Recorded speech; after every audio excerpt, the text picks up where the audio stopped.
Revolving बर्तन detachable है, आप ये उतार सकते हैं। अस्सलाम वालेकुम, अल रज़ा केश फैक्ट्री लाहौर।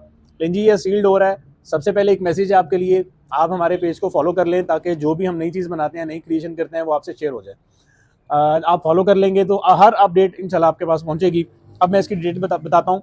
डिटेल में ये है जी, 2.5 फुट इसकी हाइट है, 2 फुट इसकी विड्थ है, 2.5 बाय 2 का ये असील डोर है, असील कोठी का दरवाज़ा है, इंची के एंगल में है, 11 नंबर वायर में तैयार किया गया है। रिवॉल्विंग बर्तन डिटैचेबल है, आप ये उतार सकते हैं, ये उतर जाएंगे और ये बाहर से आप इनको फिक्स कर लेंगे। ये फिक्स हो गए आपके बर्तन। 5 इंच का रिवॉल्विंग बोल है ये।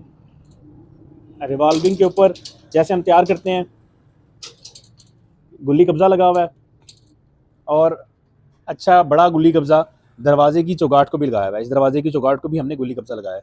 ये साइडों पे शटर कुंडे हैं, सॉरी साइडों पे बैरे लगे हुए हैं। अगर आपने शटर कुंडे भी लगाने हो तो शटर कुंडे लग जाएंगे। दरवाजे को भी चिटकिंग लगी हुई है, हैंडल लगा हुआ है, शटर कुंडा लगा हुआ है। दरवाजे को भी है, रिवॉल्विंग बाउल को भी है। जो रिवॉल्विंग हमारा है वो बाउल उसको भी लगा हुआ है। किसी भी किस्म का आपने पल्ला तैयार करवाना हो, किसी भी किस्म का केज तैयार करवाना हो, रब्ता करने के लिए Al Raza cage factory Lahore. Number note कर लें, 03224676 166। दूसरा नंबर भी है 0342 500 4000।